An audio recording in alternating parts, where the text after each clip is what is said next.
محکمہ تعلیم سے ایک اہم خبر، جہاں ایک روشن باب کا اختتام ہوا۔ ہمارے نمائندے زمان اسلم کی رپورٹ کے مطابق ماسٹر محمد اصغر انجم 36 برس تک طویل اور انتھک تعلیمی خدمات انجام دینے کے بعد اپنی پیشہ ورانہ ذمہ داریوں سے سبکدوش ہو گئے ہیں۔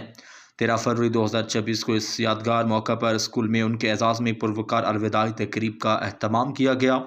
تقریب سے خطاب کرتے ہوئے پرنسپل نوید اقبال بٹ نے ماسٹر محمد اصغر انجم کی خدمات کو زبردست خراج تحسین پیش کیا۔ ان کا کہنا تھا کہ ماسٹر صاحب نے اپنی پوری زندگی دیانت اور مخلصی کے ساتھ گزاری، اور ان کے زیر سایہ تربیت پانے والے سینکڑوں طلباء ان کی محنت کا منہ بولتا ثبوت ہیں۔ تقریب میں عمیر اصغر، عبداللہ اصغر، ابوبکر صدیق، عثمان ظفر، محمد عدنان و دیگر اساتذہ نے اپنے دلی خیالات کا اظہار کیا اور انہیں نیک تمناؤں کے ساتھ رخصت کیا۔ تقریب کے اختتام پر ماسٹر محمد اصغر انجم نے انتہائی جذباتی انداز میں سب کا شکریہ ادا کیا اور کہا کہ وہ اپنے ادارے اور ساتھیوں کی محبتوں کو کبھی فراموش نہیں کر پائیں گے۔